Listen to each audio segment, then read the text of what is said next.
Now, ladies and gentlemen, without much ado, I take this great honor to introduce you all to our keynote speaker, Professor Stephanos Stephanides. Professor Stephanides is a Cypriot-born author, poet, translator, critic, ethnographer, and a documentary filmmaker. He is a former professor of English and comparative literature at the University of Cyprus and was retired in 2017. Selections of his poetry has been published in more than 12 languages.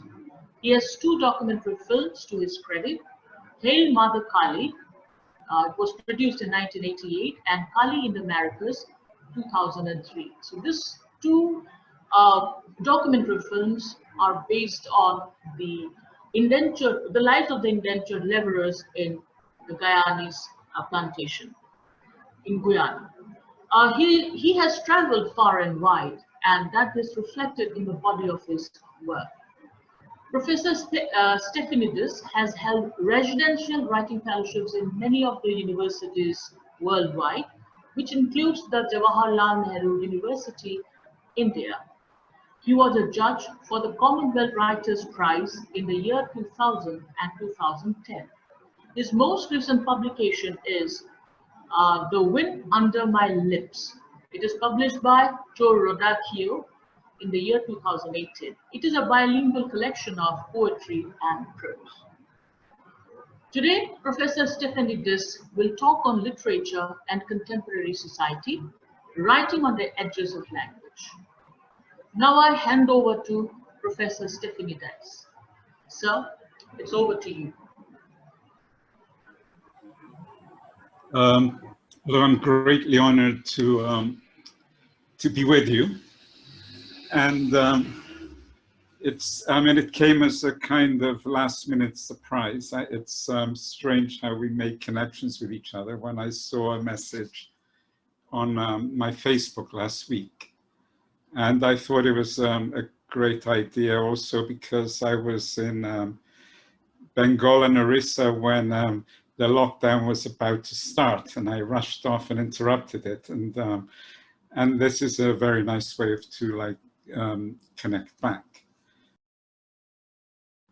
So, and in effect, the theme of transformation is, of course, very appropriate for this time.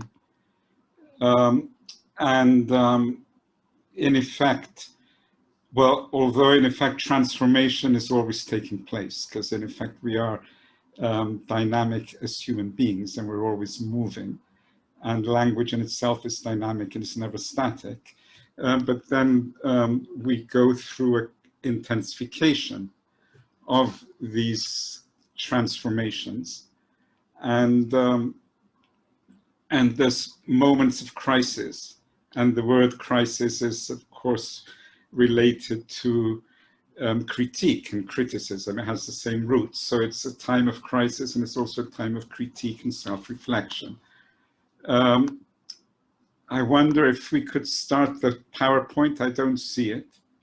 Yes, sir. I'm sharing the screen, sir. Just a moment. Okay. And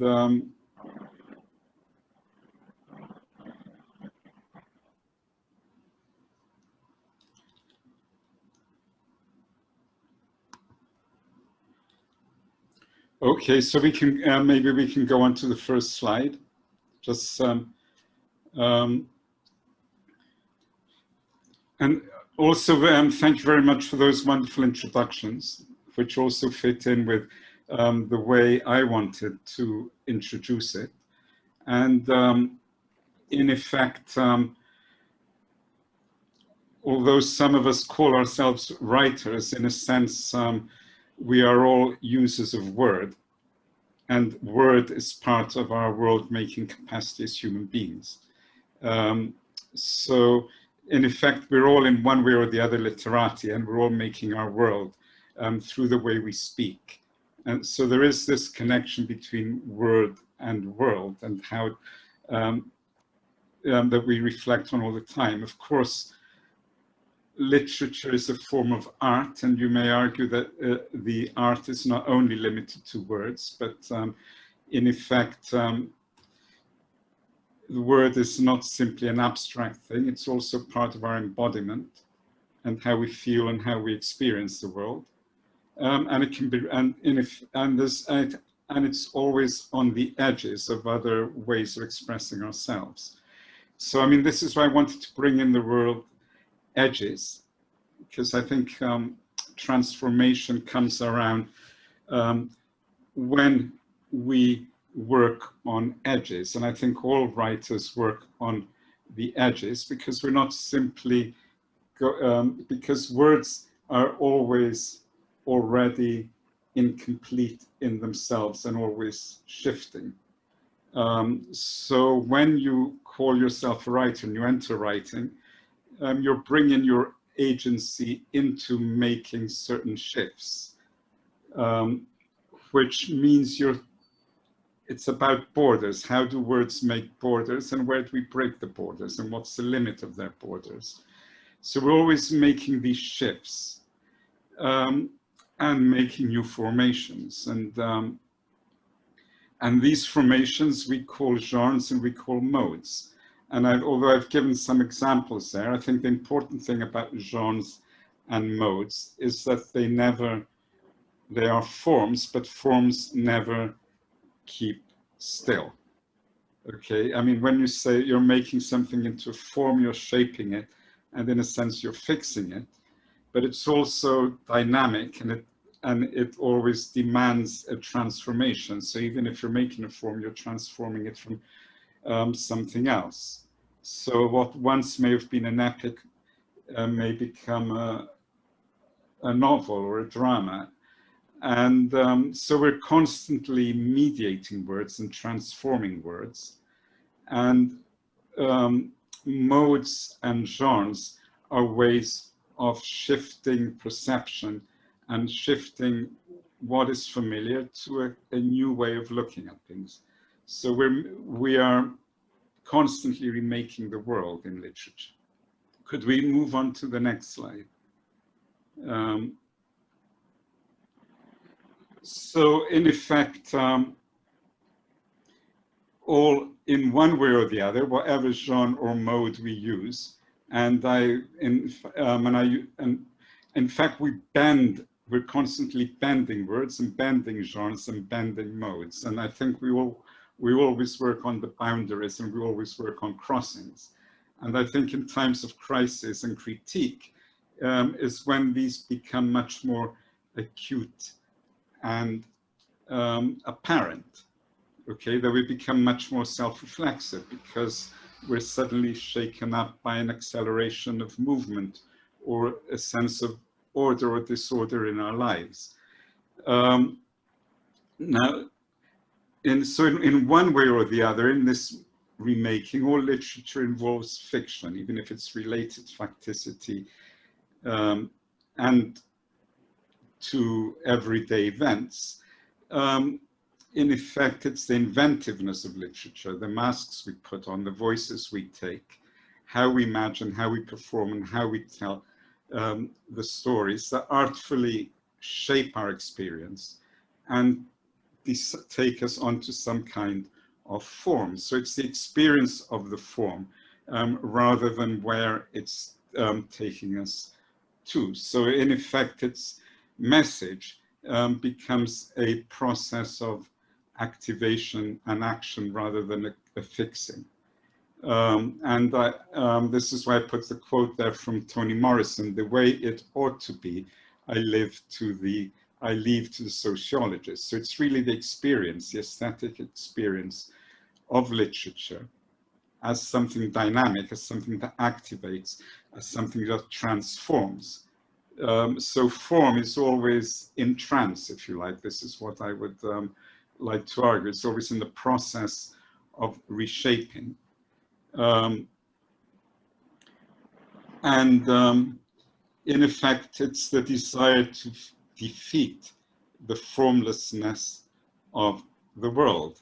Okay, we're in a world of chaos, but we are culture, which is cultivation, is a case of trying to make forms. And I quote Amitav Ghosh because he's a writer also that, for many reasons, people in Cyprus can relate to, and perhaps I'll expand on that later, but there's a wonderful quote which I have excerpts from the Shadow Lines, when he says, he said to me once that one could never know anything except through desire, real desire, a longing for everything that was not in oneself, a torment of the flesh that carried one beyond the limits of one's mind to other times and other places.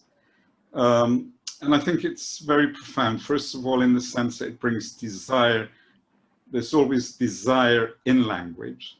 It's not simply a mathematical, I guess maths is one kind of language which enumerates, but when you bring desire into language, it gives it shape, it gives it hue, it gives it color, and this is part, and it brings in your embodiment, and that's what brings in the aesthetic form. And that's the big argument for the, if you like, the power of literature. Now, the power of literature is, you may argue, is also in the power of the way it is institutionalized, in the sense that who has the authority, who has the power, if you like, and how, when it's institutionalized, is how do we see it, and who controls the way we read it and we see it. So it's not, it sounds liberating, but liberation always has constraints. So I think there's always this mediation of the word between authority and freedom. And I think as teaching literature in institutions, and institutions create their boundaries of what is a discipline, or what is an episteme, or what is a system of knowledge. And when you write, I think you also have to question the edges of that institutionalization and that episteme. And this is something that I've experienced in my lifetime, say, since I was an undergraduate student of literature till now, over the 50 years, the multiple transformations in which literature has been perceived. And I hope I can unfold that along the way. But just as an example, when I was an undergraduate, it was seen as a kind of secular religion. Whereas now then it became a kind of critical politics with critical theory. It was humanist centered. Now we're talking about post-humanism and the creaturely. So there's always all these shifts in vision in which we as creators are involved in. Could we move on to the next slide, please? I think, can you hear me? Hello? Yes, sir. Yes, sir. Yeah, could we move on to the next slide, please? Yes, sir. Just a moment. Yeah.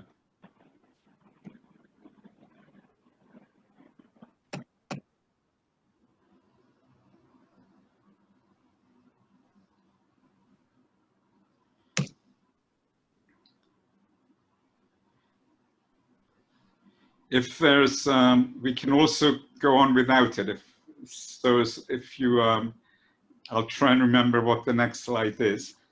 I can start talking until you manage to move it on. Yes, sir. Okay.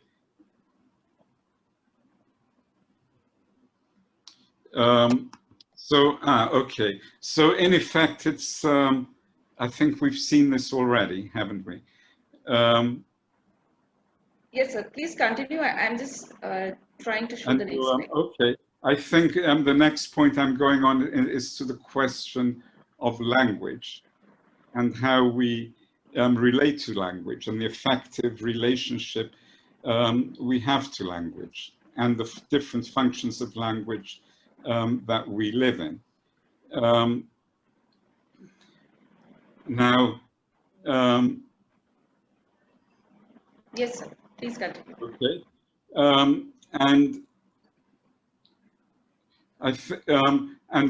And how do we use language, and what is the purpose of how do we use and how do we develop language? And perhaps in its most primitive form, language was a simple way of social exchange and bonding. And the idea of talking about the past or of memory, something that developed later and began to shape culture. So the way we shape and organize language is part of our world-making capacity. And how does it relate to truth? Because in a sense, we're already said that it's a fiction, it's not a fact, it's an invention. And how does this invention relate to truth? And I'd like to take one of Heidegger's idea about this, and he takes the Greek word aletheia, which has the root of lethe, which in mythology is the river of forgetting, and a is unforgetting. So so he argues the truth is a process of unforgetting, in a sense that through language we are delayering our sense of being in the world to access what that means, even though this can never be total. We can never actually access that original source, but it's that process, and that is the aim of poetics. So he's asking, the poetics of truth in language. And of course, one of the issues is that language involves selecting, arranging, including, and excluding. And in this arrangement, on the one hand, there's a poetics in this, and on the other hand, there's a politics in this. And these two overlap, but they're always in tension. And in the process of making a text, there's always the element of choice, but this is the element of chance. There's the element of cultural memory, and there's the element of involuntary memory. And there are individual and there are collective forces. So in effect, it's always a continual critical dialogue that shapes and reshapes the form. Now, in thinking about language, I'd like to also reflect on four functions of language, which perhaps we can go on to the next slide for that, please. And here I'm going to, so in effect, by bringing poetics and politics into dialogue, I'm also wanting to bring ethics and aesthetics into dialogue in relation to the functions of language. I think, did we miss one? Okay, maybe there's one missing, I don't know. This is it. So in linguists put four functions of language. They say it could be vernacular, referential, international, mythical, spiritual, or sacred. And these different functions are also spatially and temporally related. Now, we are all in one way or other located between these four. And especially, I know, knowing the Indian context, and I'm sure all of you are multilingual because you live in a multilingual society. And we have different affective relations and affinities to these, and allegiances to these different functions of language. And in one respect, the spatial relationship is the sense that what we call the vernacular is what is here, what is the local. What we call the referential is our point of what is standard, official, national. It could be the official language, the national language, which is there. So there's here and there. Then we have an international language, which could be that of trade, globalization, cosmopolitanism, and a language of myth, of the spirit, of the sacred, depending on what values we want to invest into it. And in a process of self-reflection, where do we belong? And which language do we choose? And in effect, our allegiances, our affective allegiances will vary between one and the other. But we may have an allegiance to all of them in one way or the other. So I think in the process of writing, there is this sense of reflection. And you may say, shall I take this way or shall I take that way? Or which road shall I take? Or do I want to take all roads? And Deleuze used this model when he discusses Kafka, and I think he's an interesting case. I'm not sure if this is, yeah. And the Kafkas Dilemma was, he didn't know which, he was in the Austro-Hungarian Empire, German was the imperial language, Czech was the regional national language within the empire, and then he was a Central European Jew that spoke Yiddish, so you could say Yiddish was his vernacular. And he spoke about the impossibility of writing in German, the impossibility of writing in Yiddish, the impossibility of writing in Czech. So he was caught between impossibilities. This is why previously I put this mantra from the Upanishads, neti neti, which in effect is saying not this, nor this, nor this, nor this. So it's kind of negative theology. So where does he go?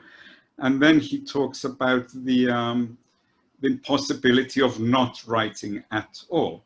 So in effect, each of these functions of language has its own symbolic power.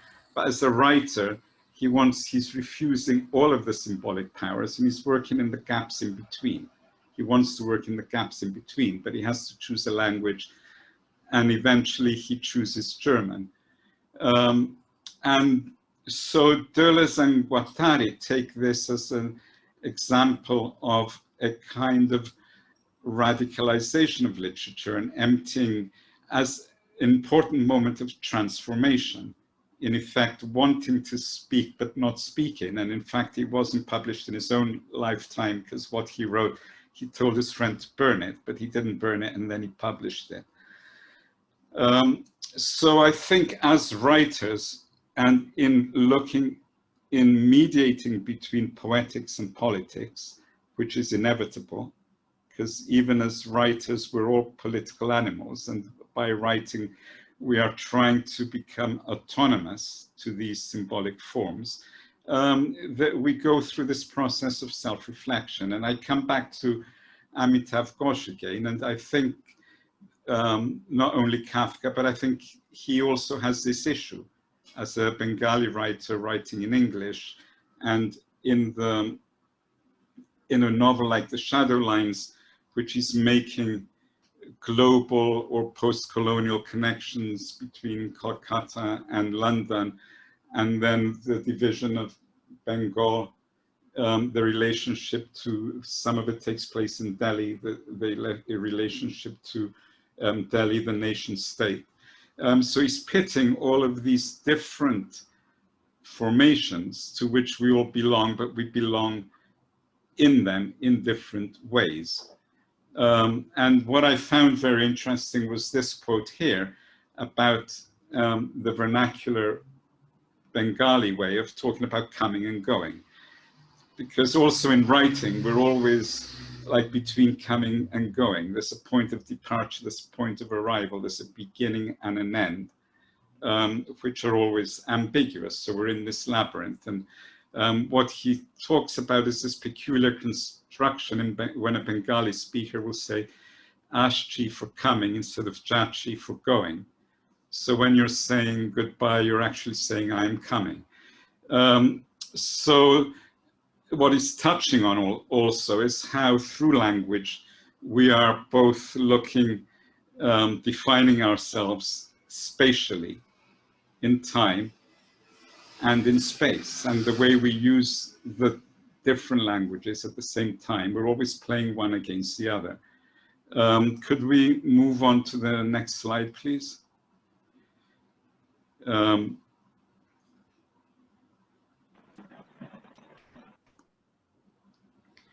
I think the next slide, if you can't get on it, I'm trying to remember what I put on the next slide, but I think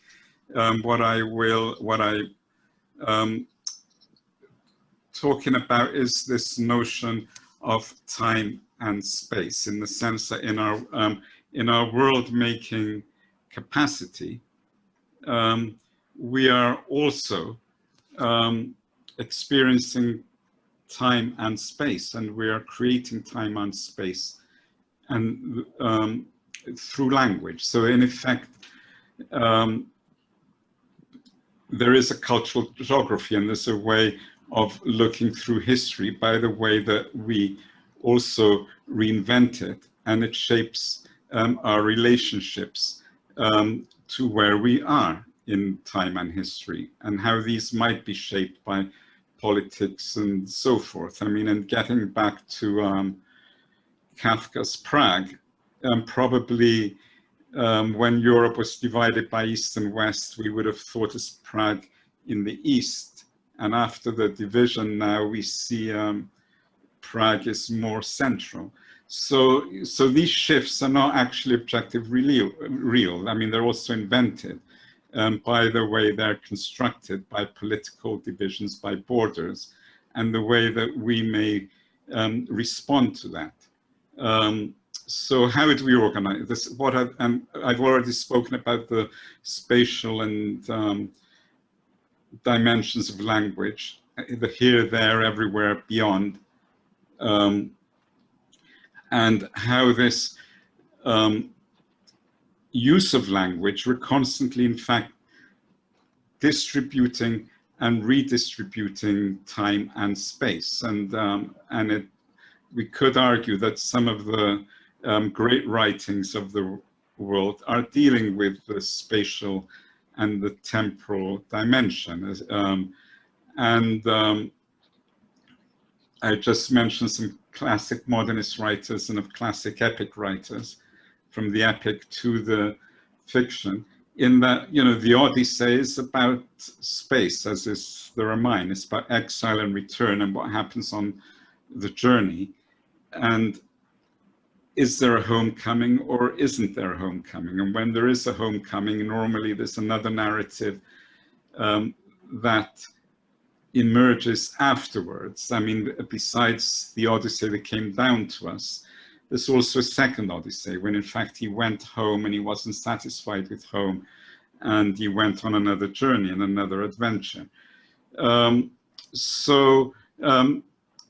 Distributing time and space is fundamental, I think, to the way we see geography and history, and how we see ourselves, and how do we redistribute it, and what is the poetics and the politics, and to what effect.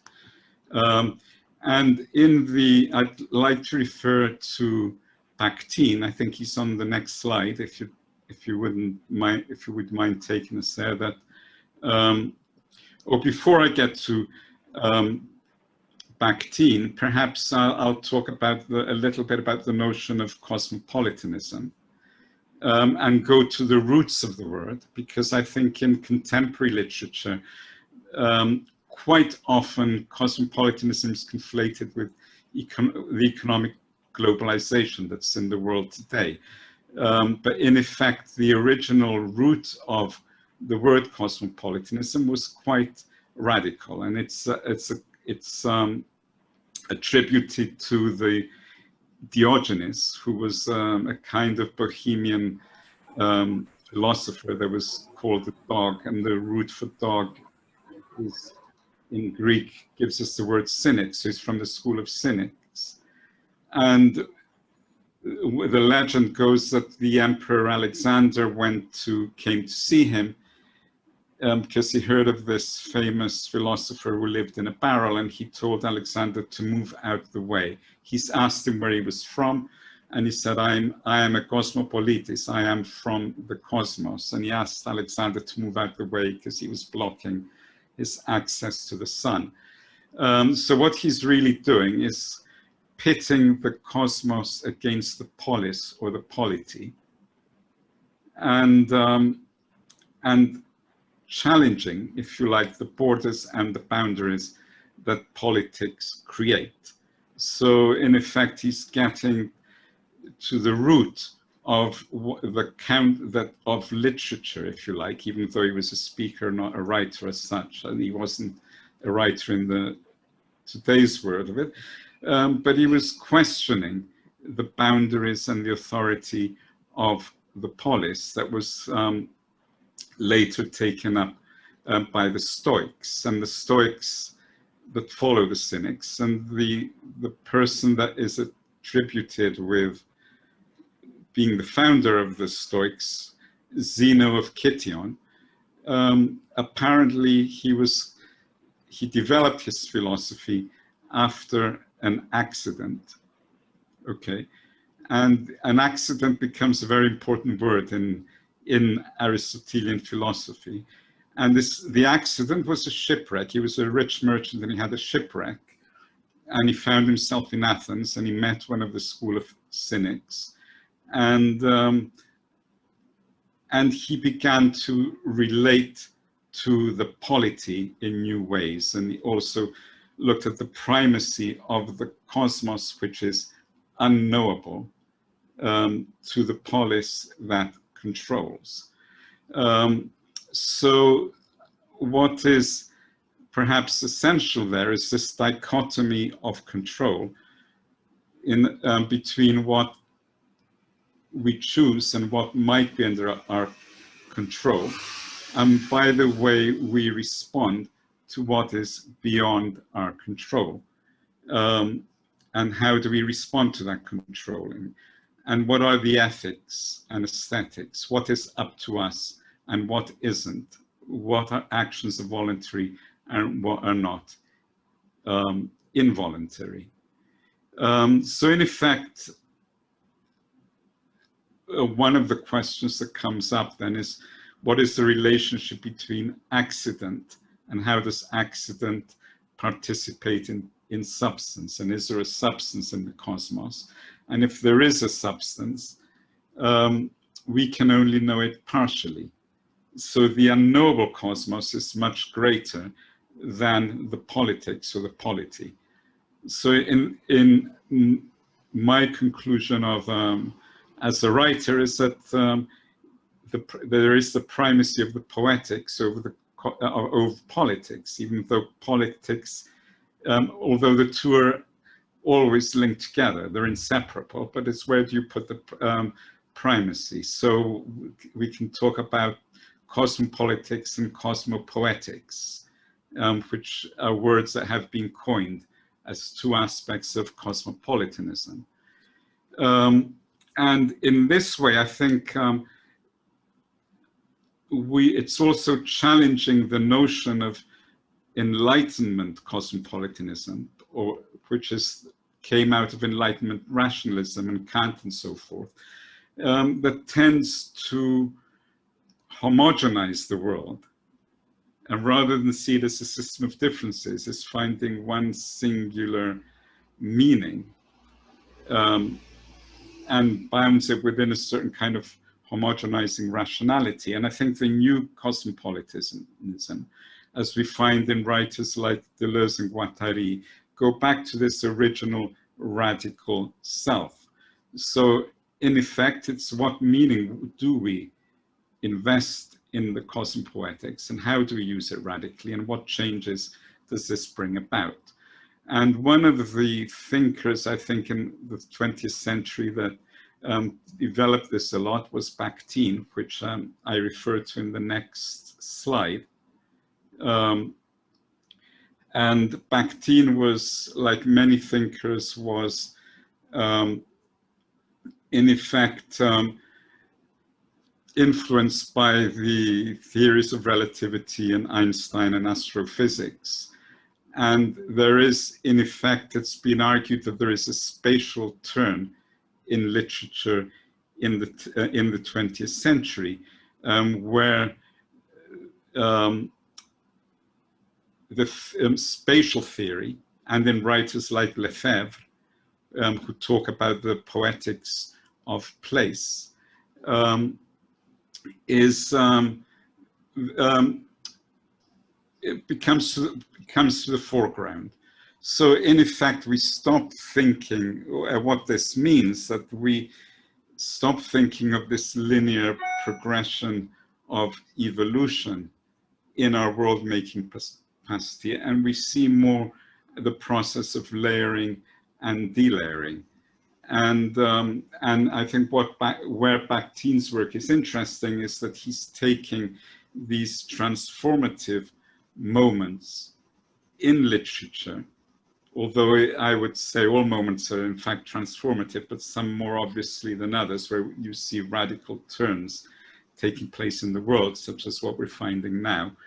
And the particular kind of discourse that emerges there that he calls carnivalesque, because of its dialogical and it becomes dialogical and polyphonic. And you have these many transformations. And he begins with antiquity, with, in fact, the school of the cynics and the Menippean satire, but he takes it up to Dostoevsky's The Idiot, and he argues for an idiotic discourse. And so what he's arguing, in fact, is that Dostoevsky, I mean, he's going back to the root of the word idiot, which is, you find in the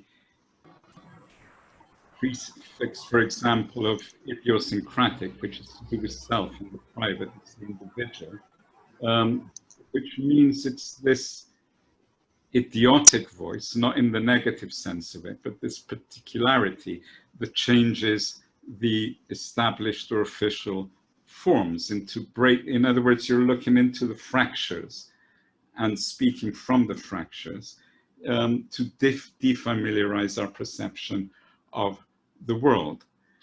Now, this is on the level of literature, but at the same time, we can find this in other disciplines. And in my part of the world, there was the great historian of the Mediterranean is Fernand Braudel, who also argues that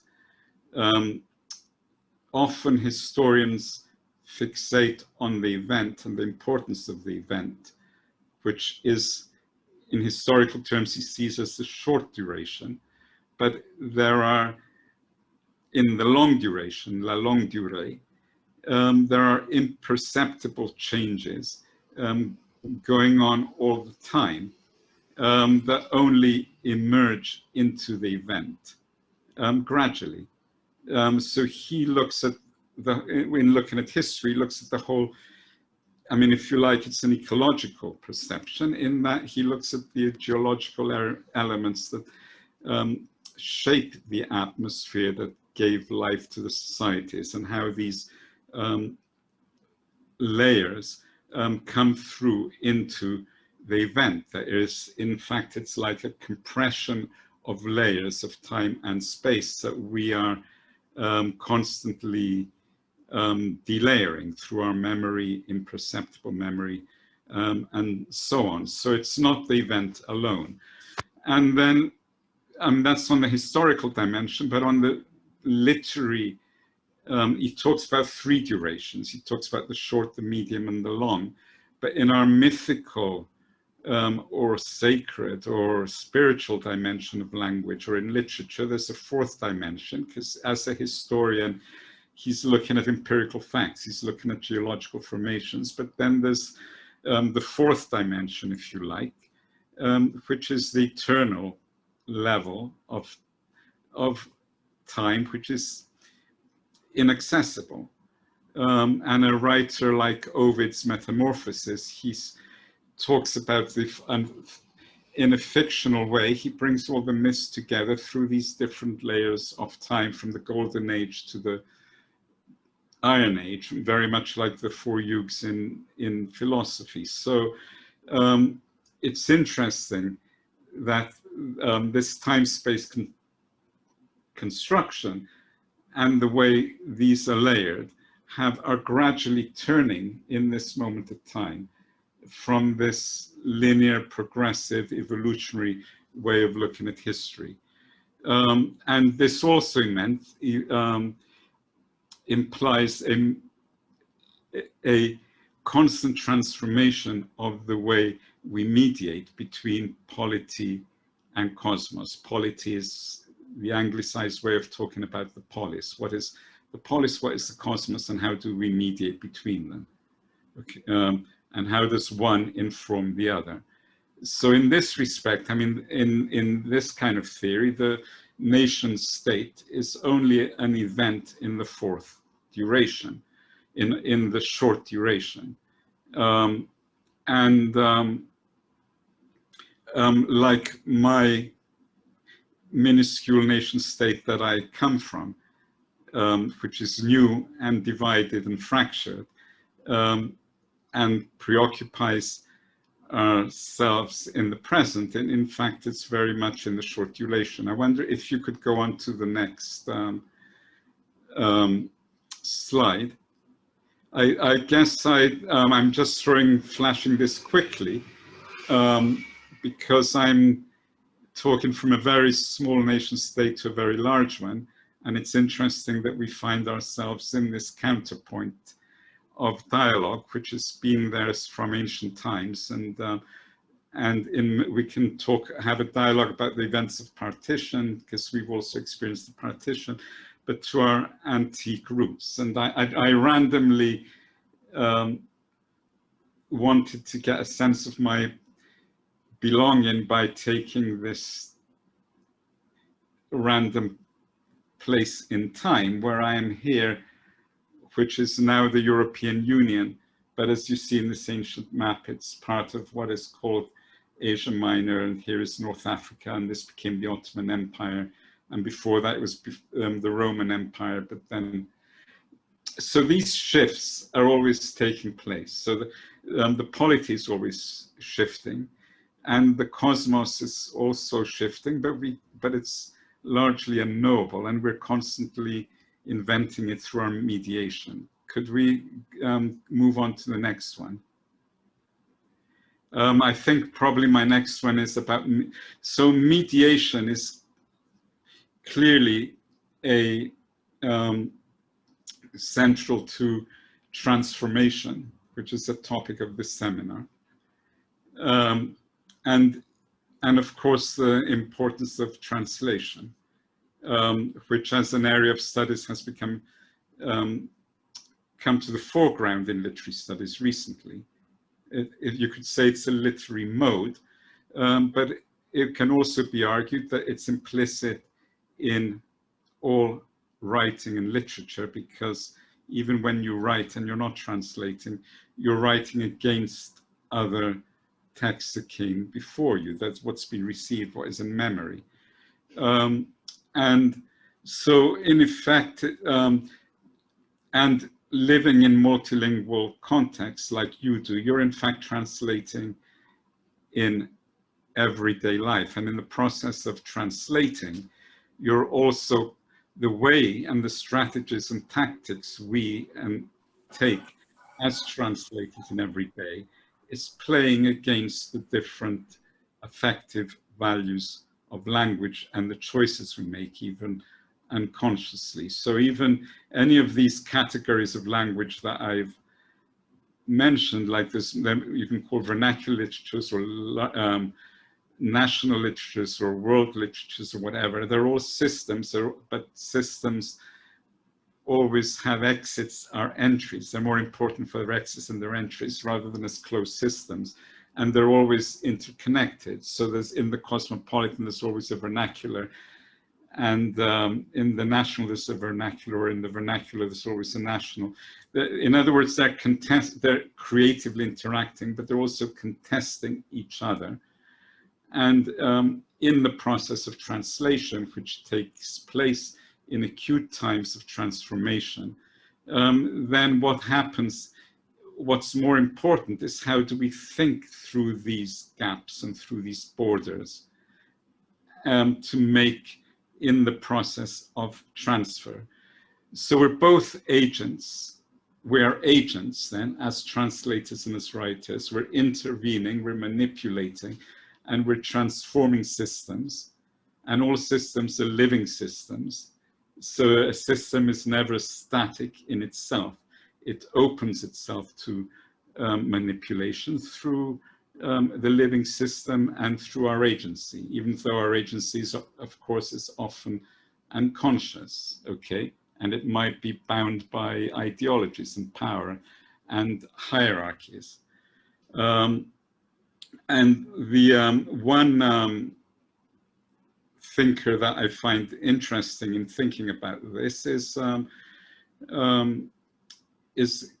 Michel Serres, who brings in the question of noise, in the sense that when we're transferring a message through language and through meaning, we're excluding the noise and we're trying to bring in the singularity of the meaning. Whereas there is noise in the cosmos that is beyond the system of meaning we put into it. He uses the term parasite, where it's parasite in French, which is the static in the radio, that when there is a signal of meaning, there's always noise all around it. So challenging the purity of the signal. And if you like, in writing, we are seeking for a purity in language, which is what Walter Benjamin says about the task of the translation. But this purity is really beyond the fact that we are bound to the social, so we can only imagine it, we can only idealize it. But nonetheless, that impulse is always there. Otherwise, we'd be in a static changelessness system. So we're always in this process of transformation. And the question is, what are the ethics and aesthetics we use to get there? So relentless noise brings pandemonium of the unknowable order of the cosmos. In a sense, you can say we're in a state of pandemonium with this virus, and much of the writing, there is also a whole literature of plagues and viruses, and that people have turned to, in fact, in this time. Like the 20th century example is Camus' The Plague, but then you can go back to the Stoic emperor Marcus Aurelius, that also talks about ruling the empire, but with a greater ethics, with this sense of the cosmos. So in effect, living systems thrive on both trying to fix the meaning or the signal and mixing it with this noise of polyphony and discourse beyond it, and constantly redistributing it. Can we go on to the next one, please? I don't know how my time is going. I don't want to speak too long. But I need the next slide, please, if possible.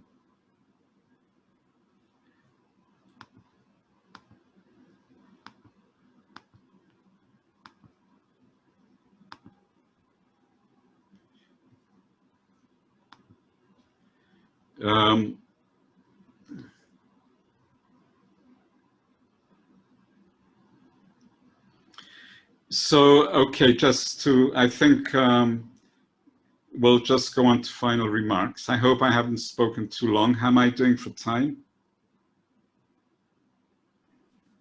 Sir, it's all right. You please continue. Okay. After that, we will have the question answer round, sir. Okay, sorry? 5 minutes. After 5 minutes, we will start the question answer round. So you okay, finish off. Good. I can wrap it easily in 5 minutes for sure. So in effect, I guess what I've been,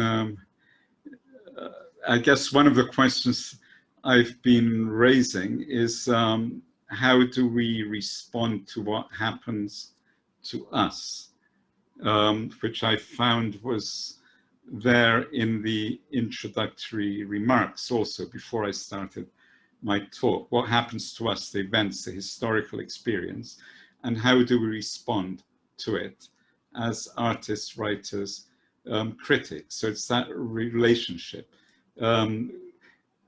What is the event and where do we locate it? What can we do about it? What can we not do about it? Where is it? Where does chance come in and where does choice come in? I perchance also came across a discussion about the origin of democracy in ancient Greece being related to the sense of tragedy, okay, where things happen by chance, but how is this chance related to what's going on in the cosmos, and how is it related to what we are as human beings, and what choices do we have and what we don't have? And so in a sense, this comes back to writing on the edge, or we're always on the edge of contention. As Joshi said at the beginning, talking about the subaltern as well, who speaks, how what are we able to speak, what is unspeakable. So this is where we're always on the edge. Where is the edge between speaking and unspeaking and being silent? And in fact, pure language, which was this ideal of the pure, is this notion of this inaccessible absolute, which we can never get, but we in fact want to access. And in that process of access, because eventually, whether you like, if you're going to write any words down, like the impossibility of the choices of language of Kafka, when you're writing words down, you're finding a place or a space of its realization, which is always already incomplete, because you're within this capsule of space and time. It's incomplete, but it's dynamic. And it's a constant, if you like, if in narrative, is a constant retrospective account with a prospective quest. In other words, we could see writing, if you like, as an allegory of loss and retrieval. And in this loss and retrieval, like, in other words, the ruins of the past, they're always in ruins because there's always a process of decay and reconstruction. We are on a quest for a prospective reconstruction, but we're always in process and we never reach the final. So a translation is always provisional, and any form of writing is always provisional. It's always intertextual. And my next point, I had this interesting dialogue with recently, just by chance, when I was thinking about this seminar with the Anglophone Bengali poet Sumana Roy, who was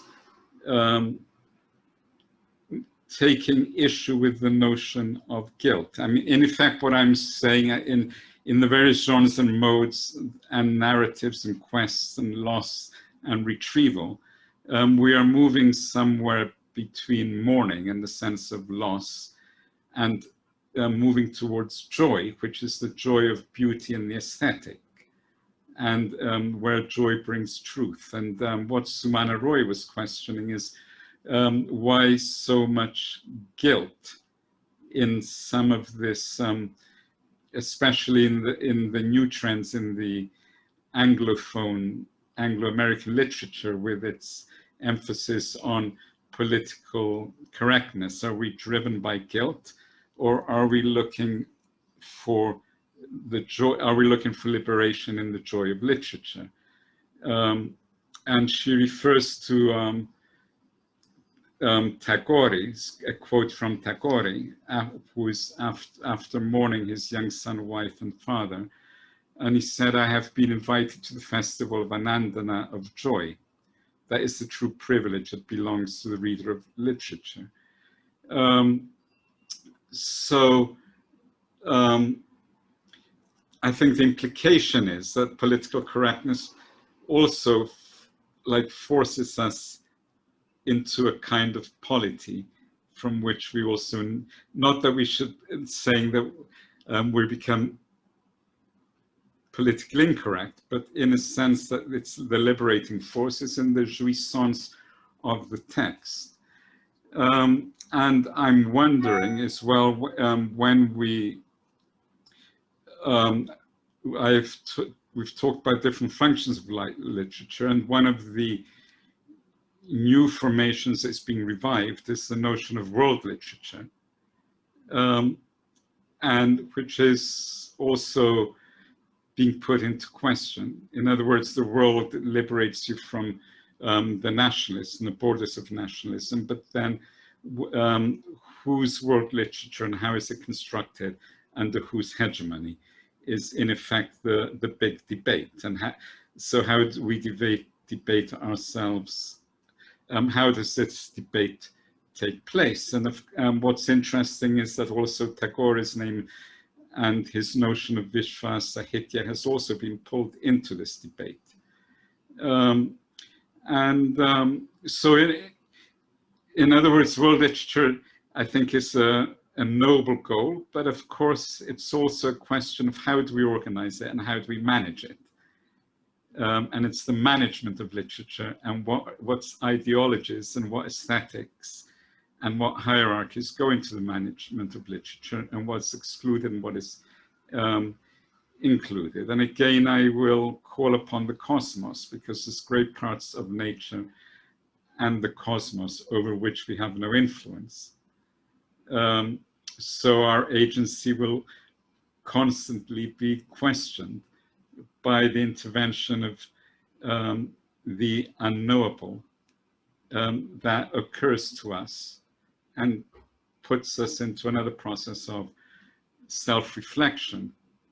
And how do we question borders in the aesthetic, in the literary, and the managerialization of the world, which was taking place already with the global economy and the big global powers, but now how are we managing the world with the pandemic? It's it's a managerial issue, but the fact that we are holding a seminar discussing literature and transformation, it means that we're also contesting and trying to reflect on this process of management. So maybe I should stop there.